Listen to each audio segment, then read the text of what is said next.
आज के इस वीडियो में हम लोग बात करने वाले हैं खाद्य जाल यानी कि फूड वेब के बारे में। इसके पहले वाले वीडियो में हम लोगों ने पारिस्थितिकी तंत्र एवं उसके अब घटकों के बारे में मालूमात की थी, जैसे कि जैविक घटक क्या होता है, अजैविक घटक क्या होता है। उसके बाद हम लोगों ने देखा था कि आहार श्रृंखला क्या होती है, उसको समझा था। अब आहार श्रृंखला मैंने बताया था कि कई आहार श्रृंखला एक ही स्थल में हो सकती हैं जो एक दूसरे को इंटरकनेक्ट करती हैं। तो जब एक दूसरे को इंटरकनेक्ट करती हैं तो वो एक जाल नुमा संरचना बना लेती हैं। ठीक है, ऐसा लगता है कि पूरा जाल बिना गया है। ठीक है, तो उसको बोला जाता है खाद्य जाल। तो एक खाद्य जाल में कई खाद्य श्रृंखलाएं हो सकती हैं। तो आइए हम लोग देखते हैं। वास्तविक इकोसिस्टम जटिल होता है क्योंकि इसमें बहुत सी खाद्य कड़ियां होती हैं। खाद्य कड़ियां मतलब खाद्य श्रृंखला। खाद्य श्रृंखला कह लीजिए, खाद्य कड़ियां और आहार श्रृंखला, तीनों का मतलब एक ही होता है, जो आपस में जुड़कर एक जालनुमा प्रबंध बनाती हैं। ठीक है, इस कारण एक ही पोषण तल के जीव को अनेक प्रकार के जीव भोजन के रूप में ग्रहण कर सकते हैं। पोषण तल मतलब उत्पादक। उत्पादक पहला पोषण तल होता है, सबसे आधार होता है। किसी भी आहार श्रृंखला में सबसे पहले कौन आता है? उत्पादक आता है, प्रोड्यूसर। ठीक है, ये स्वपोषी प्रथम स्तर होता है।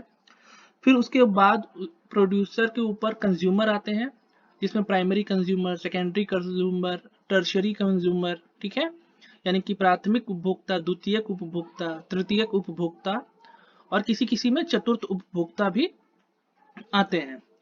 तो जो उत्पादक होता है वो प्रथम स्तर पे होता है, द्वितीय स्तर पे द्वितीय प्राथमिक उपभोक्ता होता है।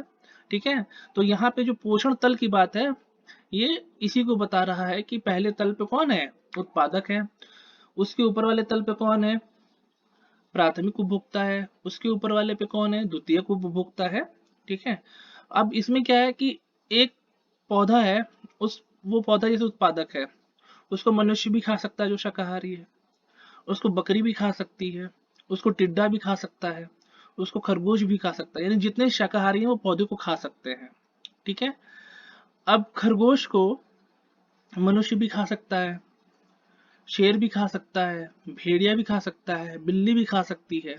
यानी कि खरगोश जो शाकाहारी था, प्राथमिक उपभोक्ता था, उसको तृतीयक उपभोक्ता भी खा सकता है, उसको द्वितीयक उपभोक्ता भी खा सकता है। ठीक है, एक ही जीव अनेक प्रकार के जीवों को खा सकता है। जैसे कि मनुष्य को ले लीजिए, कुछ मनुष्य शाकाहारी मांसाहारी दोनों होते हैं, जो सब्जी फल फूल भी खाते हैं, और मांसाहार यानी बकरी, मुर्गा, भैंस, खरगोश, चिड़िया, अंडा, सांप। ठीक है, इस तरह की चीजों को भी लोग खाते हैं। उदाहरण के लिए यहाँ पे ले लीजिए, जैसे सांप को मोर और बाज दोनों खा सकता है। यानी मोर और बाज का जो भोजन है वो कौन होता है? सांप होता है। घास को भी, जैसे मैंने बताया, घास को भी अनेक शाकाहारी खा सकते हैं। जैसे घास को गाय भी खा सकती है, बकरी भी खा सकती है, हिरन भी खा सकती है। चूहे को सांप भी खा सकता है, चील और बाज भी खा सकते हैं, और बिल्ली भी खा सकती है। इसी तरह शेर, हिरन, खरगोश, गाय आदि सबको खा सकता है। जो शेर होता है वो सबसे ऊपर बैठा है और वो मांसाहार है। तो हिरन क्या है? शाकाहारी है। खरगोश भी शाकाहारी है, गाय भी शाकाहारी है। तो शेर इन सबको खा सकता है। इस तरह एक ही जीव के खाद्य कड़ियां अनेक खाद्य कड़ियों का सदस्य होकर उन्हें जोड़ता है। जैसे मान लीजिए शेर ऊपर, सबसे ऊपर बैठा है, तो वो गाय वाले खाद्य खाद्य श्रृंखला में भी आ रहा है, वो खरगोश वाले भी खाद्य श्रृंखला में आ रहा है, और वो हिरन वाले भी खाद्य श्रृंखला में आ रहा है। तो इस तरह से ये तीनों खाद्य श्रृंखलाओं का एक में जाल बुन जाता है। अतः खाद्य और ऊर्जा के स्थानांतरण का मार्ग बहुदिशीय हो जाता है। ठीक है, बहुदिशीय मतलब ऊर्जा क्या हो रही है? घास से गाय में गई, गाय से शेर के पास चली जा रही है। घास से खरगोश में गई, खरगोश से बिल्ली के पास गई, बिल्ली से कहाँ गई? शेर के पास चली गई। ठीक है, घास से कहाँ गया? चूहे के पास गया, चूहे से सांप के पास गया, सांप से अब दो तरफ जा सकता है, मोर और बाज की तरफ। ठीक है, तो ये वैकल्पिक मार्ग अपना सकता है। अब संतुलित इकोसिस्टम होने के लिए आवश्यक है कि उसमें खाद्य जाल हो। क्यों? क्योंकि अगर ऐसा नहीं होगा तो जो भी एक प्राथमिक उपभोक्ता है, अगर उसका एक नियत शिकारी होगा और उस नियत शिकारी जो उसका एक फिक्स शिकारी है कि हाँ इसको यही खाएगा, इसके अलावा इसको कोई नहीं खाएगा, तो जो उसका शिकारी होगा उसकी संख्या कम हो गई या वो विलुप्ति के कगार पे आ गया है, तो वो शिकारी जिसका शिकार कर रहा था यानी जो प्राथमिक उपभोक्ता था उसकी संख्या ज्यादा बढ़ने लगेगी प्राथमिक उपभोक्ता की। तो वो उत्पादक जो प्राथमिक उपभोक्ता था वो तो शाकाहारी था, वो उत्पादक के ऊपर ज्यादा बोझ डालने लगेगा, और जब उत्पादक के ऊपर ज्यादा बोझ पड़ने लगेगा, उत्पादक की खपत जरूरत से ज्यादा होने लगेगी, तो हमारा जो इकोसिस्टम है वो उसका बैलेंस बिगड़ जाएगा। इसीलिए यहाँ पे ऑप्शन रखा जाता है। जैसे आप ऑप्शन रखते हो, आपको मान लीजिए मूवी देखने जाना है, आपके 4 बजे की मूवी है, आपने ऑप्शन रखा कि चलो ओला बुक कर लेते हैं या कैब बुक कर लेते हैं, उससे चलेंगे।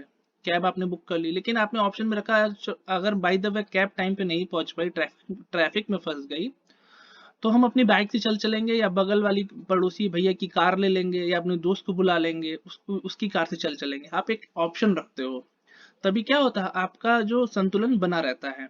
आप एग्जाम देने जाते हो, एग्जाम देने में भी क्या करते हो, आप ऑप्शन रखते हो कि ज्यादा दूर जाना है तो या तो पहले ही निकल जाते हो, ठीक है, सिटी का ही है तो आपके पास बाइक होती है, कार होती है, आपके घर में जो आपके गार्जियन है वो आपको छोड़ने जा सकते हैं।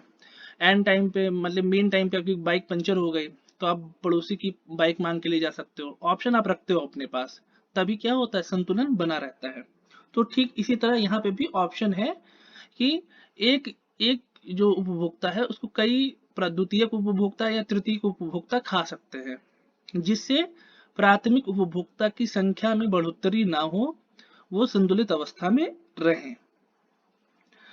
अब खाद्य और ऊर्जा के भोज्य और भक्ष्य पदों द्वारा स्थानांतरण के जितने ही अधिक वैकल्पिक मार्ग होते हैं, उतना ही उनमें विभिन्न पोषण तलों पर के जीवों की संख्या स्थित रहती है। उदाहरण के लिए ले लीजिए, यदि किसी इकोसिस्टम में खरगोश की संख्या कम हो जाए, तो ऐसा समझा जा सकता है कि शायद उनके भक्षक बाज की संख्या कम हो जाएगी, क्योंकि अगर पौधों जो शाकाहार है जो शाकाहारी है वो पौधों पे डिपेंड है, अगर पौधों की संख्या कम हो जाएगी तो शाकाहारी पौधे के ऊपर डिपेंड था, उसकी भोजन की संख्या कम हो गई, भोजन की अमाउंट कम हो गया भोजन का, तो शाकाहारी भी जो था वो ज्यादा दिन तक जिंदा नहीं रहेगा, उसकी भी संख्या में कमी आने लगेगी। लेकिन परंतु ऐसा नहीं होता, क्योंकि खरगोश कम होंगे तो वनस्पति कम नष्ट होगी, वनस्पति कम नष्ट होगी तो चूहे इसको खाकर अपनी संख्या बढ़ाएंगे। इस प्रकार सभी जीवों की संख्या स्थिर रहती है। अगर मान लीजिए खरगोश कम हो गया, वो फल फूल और घास फूस नहीं खा पा रहा है, तो चूहों की संख्या ज्यादा हो जाएगी। अब वो चूहों की संख्या जब ज्यादा हो जाएगी तो सांप वहां पे ज्यादा मिलेंगे, सांप चूहों को खाएंगे, फिर सांप को कौन खाएगा, अल्टीमेटली फिर बाज खाएगा या फिर मोर खाएगा। तो इस तरह से संख्या क्या होती है, स्थिर रहती है। जैसा कि आप यहाँ पे देख पा रहे हैं, सबसे नीचे है वेजिटेबल्स, ग्रास और ट्रीज, ठीक है, यहाँ पे ट्रीज, ग्रास एंड वेजिटेबल्स ये है उपभोक्ता, ये सॉरी ये उत्पादक है, प्रोड्यूसर सॉरी उत्पादक है। अब यहाँ से प्राथमिक उपभोक्ता जो आता है, देखिए यहाँ पे लिखा है प्राइमरी कंज्यूमर में हिरन आता है, रैबिट यानी खरगोश आता है, माइस मतलब चूहा आता है, ठीक है। अब सेकेंडरी कंज्यूमर में ओल्स यानी कि औल्स मतलब क्या, उल्लू, स्नेक मतलब सांप, ठीक है,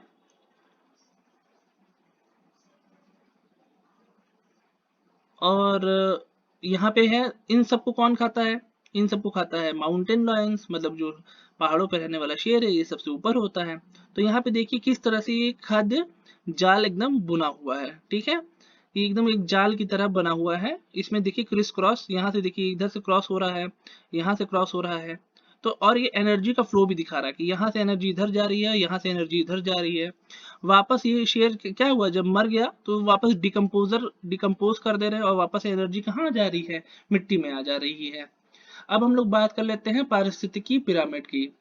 इकोसिस्टम के विभिन्न उत्तरोत्तर पोषण तल, जो ट्रॉपिक लेवल मतलब उपभोक्ता प्रथम टॉपिक लेवल पे है, सॉरी उत्पादक प्रथम टॉपिक लेवल पे है, उपभोक्ता द्वितीय ट्रॉपिक लेवल पे है, ठीक है, द्वितीयक उपभोक्ता तीसरे ट्रॉपिक लेवल पे है, इस तरह से होता है।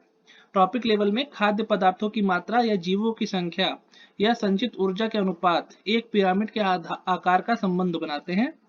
जिन्हें क्रमशः जीव भार का पिरामिड, जिसमें जीवों की संख्या, ठीक है, फिर जीव की संख्या का पिरामिड, ठीक है, जिसमें जीवों की संख्या आती है, फिर आता ऊर्जा का पिरामिड जिसमें की जो ऊर्जा होती है उसके बारे में होता है।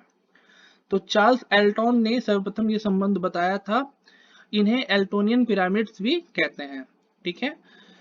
ये भी पूछा जा सकता है कि पारिस्थितिकी पिरामिड की खोज या किसने इसके बारे में बताया। तो सबसे पहले किसने बताया था? चार्ल्स एल्टन ने बताया था, और इसी कारण इन्हें एल्टोनियन पिरामिड भी कहते हैं। यदि शिकारी या भक्षक तथा शिकार या भोजन की मात्राओं का ध्यान दें तो हम देखेंगे कि जो भक्षक, जो प्रीडेटर्स, जो शिकारी होते हैं, प्रीडेटर्स की संख्या सदैव शिकार यानी जो प्रे, जिसका शिकार किया जा रहा है, की संख्या से कम होती है। अगर जो शिकार, जैसे कि मान लीजिए हिरन है, हिरन की संख्या अगर बहुत ज्यादा है और शेर की संख्या कम है, तो शेर के पास भरपूर शिकार है, वो आराम से शिकार कर लेगा। लेकिन अगर हिरन की संख्या कम हो जाए और शेर की संख्या बहुत ज्यादा हो जाए, तो फिर शेर क्या करेगा? हिरन को छोड़ के बाकी और अल्टरनेटिव पे विचार करेगा कि अब तो हिरन की संख्या बहुत कम बची है, तो हर एक शेर जो जिसको मार रहा है, तो ऐसा तो होगा कि अगर जैसे कि आप सिंपल समझिए, आप किसी पार्टी में गए हैं, वहां पे 100 आदमियों का खाना है, ठीक है, 100 आदमियों का खाना, लेकिन वहाँ 85 लोग पहुंचे हैं, तो कोई हाथापाई नहीं होगी, कोई भागा दौड़ी नहीं होगी, सब लोग आराम से खाना खा के चले आएंगे। लेकिन अगर 100 लोगों का खाना खाने का है क्षमता वहां पे, और उन्होंने बंदोबस्त कर रखा है, और 400 लोग पहुंच जाते हैं, तब उस समय की स्थिति का आप अच्छे से अंदाजा लगा सकते हैं। वही चीज यहाँ पे भी होता है। अब बात करते हैं जीव संख्या का पिरामिड। किसी इकोसिस्टम में उत्तरोत्तर पोषण तलों के जीवों की कुल संख्या का संबंध दिखाने वाला चित्र संख्या का पिरामिड बनाता है। उत्तरोत्तर मतलब क्या? बढ़ते हुए संख्या, ठीक है। अब देखिए उदाहरणार्थ, किसी इकोसिस्टम में उत्पादक पौधों की संख्या सबसे अधिक होती है, ठीक है। तो जब उत्पादक पौधे हैं, उनकी संख्या सबसे अधिक है, तो उनको बेस में रखा जाता है, सबसे नीचे। जैसे पिरामिड तिकोना होता है, ऊपर की तरफ पॉइंटेड और नीचे की तरफ चौड़ा, तो सबसे जो चौड़ा वाला हिस्सा है उसमें प्रोड्यूसर को रखा जाता है, क्योंकि उनकी पौधों की संख्या सबसे अधिक है। फिर उन पौधों यानी कि उत्पादक से कम किसकी संख्या होती है? प्राथमिक उपभोक्ता, जो शाकाहारी हैं। तो पौधों के ठीक ऊपर वाला तल किसको दिया जाता है? प्राथमिक उपभोक्ता को दिया जाता है। फिर द्वितीयक उपभोक्ता जो मांसाहारी हैं और प्राथमिक उपभोक्ता के ऊपर निर्भर हैं, वो प्राथमिक उपभोक्ता से संख्या में कम होते हैं, इसलिए द्वितीयक उपभोक्ता को प्राथमिक उपभोक्ता के ऊपर रखा जाता है, ठीक है। इसी तरह तृतीयक उपभोक्ता, जिसकी संख्या द्वितीयक उपभोक्ता से भी कम होती है, उसको सबसे ऊपर टॉप पे रखा जाता है, ठीक है। तो यदि सभी पोषण तत्वों के संपूर्ण जीवों की संख्या को इस चित्र में दिखाए, तो ये सीधा पिरामिड बनता है, जिसमें चौड़े जिसमें चौड़े आधार के भाग पर मूल उत्पादक पौधे होते हैं। यहाँ आप देख रहे हैं जो चौड़ा आधार का भाग है, ये नीचे वाला, यहाँ पे मूल उत्पादक क्या है? पौधे हैं। और शिखर पे अंतिम उपभोक्ता स्थिर होता है। ये देखिए शिखर पे क्या है? शेर है, यहाँ पे अंतिम उपभोक्ता है। ये क्या है? यहाँ पे स्थिर है, सबसे ऊपर स्थित होता है। घास स्थल यानी ग्रास लैंड, वन, फॉरेस्ट और समुद्र और ताल यानी कि पॉन्ड आदि के इकोसिस्टम में संख्या का पिरामिड सीधा बनता है, जबकि जीवों का आमाप बढ़ता जाता है। जैसे एक फसल या घास के मैदान में उत्पादक क्या होते हैं? पौधों की संख्या सबसे अधिक होती है। उनको खाने वाले प्रथम शाकाहारी उपभोक्ता जैसे कि चूहे, खरगोश, कीड़े मकोड़े की संख्या पौधों से कम होती है। फिर द्वितीयक मांसाहारी उपभोक्ता आते हैं, जो कि मेढक, सियार, भेड़िए, इनकी संख्या शाकाहारियों से कम होती है। और अंतिम उपभोक्ता जैसे शेर, बाज की संख्या ये सबसे कम होती है। तो इसलिए ये पिरामिड क्या होता है? सीधा बनता है, अपराइट, सीधा। इसी तरह तालाब के इकोसिस्टम में उत्पादक स्तर के सूक्ष्म हरे शैवाल, पादप, प्लवक होते हैं, फाइटोप्लैंक्टॉन्स, ठीक है। और इनकी संख्या सबसे अधिक होती है, और ये पिरामिड का आधार यानी नीचे, ये प्रोड्यूसर हैं, सबसे नीचे होते हैं। फिर शैवालों को खाने वाले कुछ बड़े आमाप के प्रथम उपभोक्ता कीड़ा, घोंघा आदि की संख्या उत्पादकों से कम होती है। फिर द्वितीयक उपभोक्ता जो मछली होती हैं, उनकी संख्या इन कीड़ों, घोंघों से भी कम होती है, तो इसलिए इन्हें ऊपर के ऊपर सबसे ऊपर रखते हैं। और फिर इसके ऊपर कौन सा आता है? सबसे कम अंतिम उपभोक्ता होते हैं, जो बड़ी मछलियां होती हैं, जो छोटी मछलियों को खाती हैं, सारस, बगुले, ये सब क्या है? सबसे अंतिम उपभोक्ता है तालाब के, ये सबसे ऊपर आते हैं, इसलिए अतः ये भी पिरामिड सीधा बनता है। लेकिन यदि हम अकेले एक वृक्ष के इकोसिस्टम की बात करें, यानी कि सिर्फ सिर्फ एक सिंगल पेड़ ले। यहाँ पे कंडीशन क्या है कि चलिए सर आपने घास के मैदान की बात कर ली, ठीक है, आपने तालाब या नदी, छोटा सा झरना है उसकी बात कर ली, लेकिन आप एक सिंगल पेड़ की बात करिए, एक सिंगल पेड़, ठीक है, एक सिंगल पेड़ है बड़ा सा, उसकी आपकी बात करनी है। तो यदि हम अकेले वृक्ष के इकोसिस्टम को लें तो संख्या का पिरामिड इसमें उल्टा बनता है, ठीक है। एक कंडीशन है कि अगर हम एक सिंगल पेड़ के जीव संख्या का पिरामिड लें तो ये उल्टा बनेगा।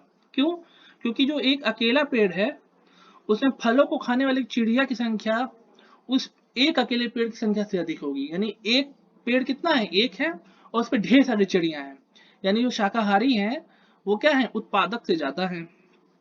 फिर उन चिड़ियों के शरीर पर खून चूसने वाले जो कीड़े होते हैं, ठीक है, जो चिड़ियों की भी संख्या से अधिक होती है। अब यदि एक चिड़िया के शरीर पे मान लीजिए अगर 20 भी कीड़े हों खून चूसने वाले, तो जितनी भी चिड़िया हैं उसके गुणे 20 कर दीजिए तो उतने कीड़ों की संख्या ज्यादा हो गई। अतः इस बार उत्पादक से उपभोक्ता की दिशा में जीवों की संख्या का उल्टा पिरामिड बनता है, ठीक है, जबकि जीवों का आमाप घटता जाता है। आमाप मतलब क्या, उसका जो आकार है, भार है, जैसे कि पेड़ का जो आमाप होगा, एरिया होगा, स्ट्रक्चर है, वो चिड़िया के स्ट्रक्चर को अगर 20 चिड़िया के स्ट्रक्चर मिला दिया जाए तो उससे बहुत बड़ा है। और जो 20 चिड़ियाओं में जितने भी ढेर सारे कीड़े हैं अगर उनका स्ट्रक्चर एक साथ मिला दिया जाए तो वो चिड़िया के स्ट्रक्चर से कम है, ठीक है। तो यहाँ पे अगर आमाप का बात करते हैं तो वो घटता चला जाएगा, लेकिन अगर जीव संख्या है यानी कि क्वांटिटी की बात करें कि एक पेड़ हो गया, एक पेड़ पे 20 चिड़िया हो गई, 20 चिड़िया के अंदर जितने भी कीड़े हैं उसके बदन पे खून चूसने वाले, वो 20 चिड़िया के संख्या से ज्यादा है। तो इसलिए क्या बनेगा, ये जीव संख्या का पिरामिड यहाँ पे उल्टा बनेगा, सिर्फ एक पेड़ की अगर कंडीशन की बात करें। अब बात करते हैं जीव भार का पिरामिड, यानी कि बायोमास। इकोसिस्टम के विभिन्न पोषण तलों के संपूर्ण जीवों की कुल मात्रा यानी कि ताजा या शुष्क भार, ठीक है, उसका जीव भार कहलाती है।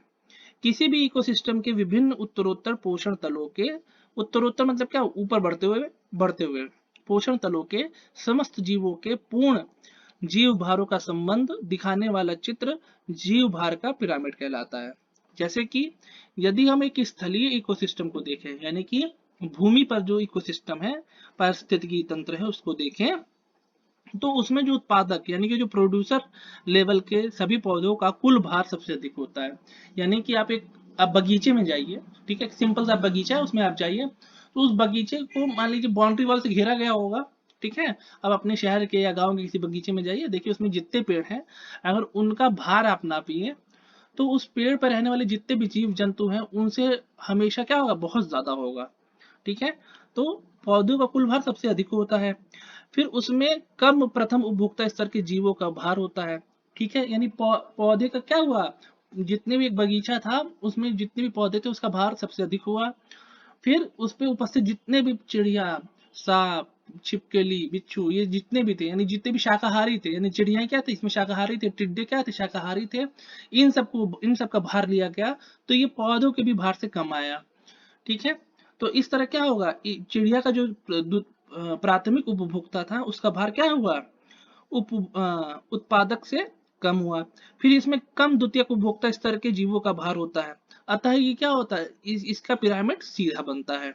अब वन के इकोसिस्टम में एक उत्पादक वृक्ष का भार सबसे अधिक होता है। अब यहाँ पे भी देखिए, जैसे ऊपर वाले में हमने जीव संख्या के लिए जिसमें उल्टा पिरामिड बना था, एक पौधा लिया था, एक पेड़ लिया था, तो यहाँ पे भी क्या कर रहे हैं, इसमें भी हम क्या करते हैं, एक पेड़ लेते हैं।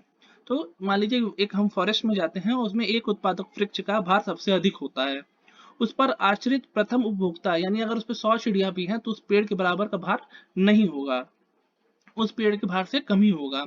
फिर उस चिड़ियों पे आश्रित जो द्वितीय उपभोक्ता जो कीड़े मकोड़े थे उनका भार उस चिड़िया से भी कम होगा, अतः ये भी पिरामिड क्या होगा, उल्टा बनेगा। लेकिन इसमें क्या होता है, जीव भार का जो पिरामिड जो जलीय इकोसिस्टम में बनता है कि उल्टा बनता है, इसको भी देख लेते हैं। इसके विपरीत यदि हम जलीय इकोसिस्टम में प्रत्येक पोषण तल के जीवों का भार देखें तो पिरामिड उल्टा बनेगा, क्योंकि संख्या घटने के साथ साथ जीव का भार अधिक दर से बढ़ता है। जैसे कि हमने इससे पहले जो जलीय यानी कि जो तालाब का इकोसिस्टम देखा था तो उसमें हमने बताया था फाइटोप्लैंक्टन्स होते हैं जो शैवाल होते हैं, ये क्या होते हैं, उत्पादक होते हैं। अगर इनका भार पूरे तालाब का निकाला जाए या एक नदी का निकाला जाए तो बहुत कम आएगा। इनसे ज्यादा भार किसका होगा? जो कीड़े मकोड़े होंगे, ठीक है, जो छोटी मछलियां होंगी, उनका भार क्या होगा? इनसे थोड़ा सा ज्यादा होगा। लेकिन अगर हम जो सबसे बड़ी मछलियां होती हैं, अगर उनका भार निकालें, जो सबसे ऊपर है उस सिस्टम में, सबसे ऊपर यानी कि भक्षक हैं, वो छोटी मछलियों को भी खा जाती हैं, तो अगर उनका भार निकालें तो वो क्या होगा? इन छोटी मछलियों के कुल भार से भी उनका भार क्या होगा? बहुत ज्यादा होगा। तो यहाँ पे भी क्या होगा? जीव भार का पिरामिड उल्टा बनेगा, किसमें? तालाब के सिस्टम में, इकोसिस्टम में जीव भार का पिरामिड क्या होगा? उल्टा बनेगा। फिर अब बात करते हैं ऊर्जा का पिरामिड। ऊर्जा का पिरामिड यानी कि एनर्जी का पिरामिड होता है। अब सभी इकोसिस्टम में ऊर्जा का पिरामिड सदैव सीधा सीधा बनता है। चाहे वो हम एक पेड़ की बात कर लें, चाहे कि हम टेरेस्ट्रियल की बात कर लें, चाहे कि हम पॉन्ड की बात कर लें, सब में क्या होगा? ऊर्जा का जो पिरामिड होता है वो एक ही सीधा बनता है। वो ऊपर नीचे नहीं होता, उल्टा या सीधा नहीं, उल्टा नहीं होता है, हमेशा क्या होता है? सीधा बनता है। तो पूछा जा सकता है कि निम्नलिखित में से कौन सा पिरामिड या कि निम्नलिखित में से कौन सा पिरामिड सदैव सीधा बनता है प्रत्येक स्थिति में? तो वो क्या होगा? ऊर्जा का पिरामिड। अब ये पूछ लिया जाए निम्नलिखित में से जीव भार का पिरामिड किस इकोसिस्टम में उल्टा बनता है? तो तालाब में बनता है। ये पूछ लिया जाए कि निम्नलिखित में से जीव संख्या का पिरामिड किस सिचुएशन में उल्टा बनता है? तो कब बनता है? जब हम एक सिंगल पेड़ की बात कर रहे हो, तब जीव संख्या का जो पिरामिड होगा वो उल्टा बनेगा। अब हम लोग बात कर लेते हैं ऊर्जा के पिरामिड। सभी इकोसिस्टम में ऊर्जा का पिरामिड सदैव सीधा बनता है। खाद्य कड़ी के प्रत्येक स्तर में संचित ऊर्जा युक्त भोज्य पदार्थ का लगभग 90% भाग तो शोषण द्वारा समाप्त हो जाता है। यानी कि हम जितना भी हम एनर्जी अपने अंदर है, वो उसका 90% भाग कैसे खत्म हो रहा है? रिस्पायरेशन, हम लोग जो सांस ले रहे हैं उसकी प्रक्रिया में खत्म हो रहा है। जबकि 10% भाग ही केवल हमारे शरीर में, हमारे शरीर की ग्रोथ के लिए, जैसे कि हमारी हड्डियों में, हमारे मांस में, हमारे शरीर में उसका भार बढ़ाने के यानी शरीर की वृद्धि करने के काम में आता है।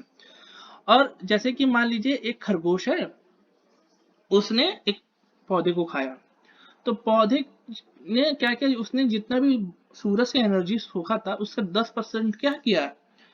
उसने खरगोश को दिया। खरगोश क्या करेगा? 90% उस पौधे से प्राप्त 10% का 90% क्या करेगा? वो नष्ट कर देगा अपने दैनिक क्रियाओं में, सांस लेने में, भागने दौड़ने में, और सिर्फ 10% उसके बॉडी को लगेगा। यानी पौधे से प्राप्त 10% का भी 10% किसको लगा है? खरगोश को लगा है। अब वो खरगोश को अगर किसी बिल्ली ने खा लिया, ठीक है, तो उस बिल्ली को कितना मिलेगा? उसका 10% मिलेगा। तो इस तरह से क्या होगा? पोषण तल में ऊर्जा क्या होती है? हमेशा सीधे ऊपर की तरफ जाती है। ठीक है, तो यही चीज यहाँ बताया कि यदि प्रत्येक पोषण तल पे संचित ऊर्जा का संबंध चित्रित करें तो ऊर्जा का पिरामिड बनता है जो सदैव सीधा होता है। ठीक है, अब चाहे वहां पे एक सिंगल पेड़ ले लीजिए, चाहे ढेर सारा पेड़ ले लीजिए, हमेशा क्या होगा? वो सीधा ही बनेगा। देखिए यहाँ पे एक सिंगल पेड़ का जीव संख्या का पिरामिड यहाँ बना हुआ है। एक नीचे सिंगल पेड़ है, इस पे ढेर सारे पक्षी हैं, इनकी संख्या इस पेड़ से ज्यादा है, नीचे एक पेड़ है, और यहाँ ऊपर पक्षी देखिए 1 2 3 4 5 6 7 8 9 10 11 पक्षी हैं। अब इन पक्षियों पे खून चूसने वाले कीड़े जो इनसे अपना भक्षण कर रहे हैं, तो उनकी संख्या गिन लीजिए। तो इस तरह से अगर एक पेड़ का अगर हम जीव संख्या का पिरामिड ले तो ये उल्टा बनता है। तो इसी के साथ ये टॉपिक यहाँ पे खत्म होता है। अगर आपका खाद्य श्रृंखला, पारिस्थितिकी तंत्र के घटक, अजैव घटक या अजैविक घटक, खाद्य जाल और पिरामिड जो पारिस्थितिकी तंत्र का पिरामिड है, इससे संबंधित कोई क्वेश्चन हो, कोई क्वेरी हो, तो आप कमेंट सेक्शन में पूछ सकते हैं और गूगल क्लासरूम पे भी हमसे पूछ सकते हैं। मिलते हैं अगली वीडियो में, तब तक के लिए जय हिंद, जय भारत।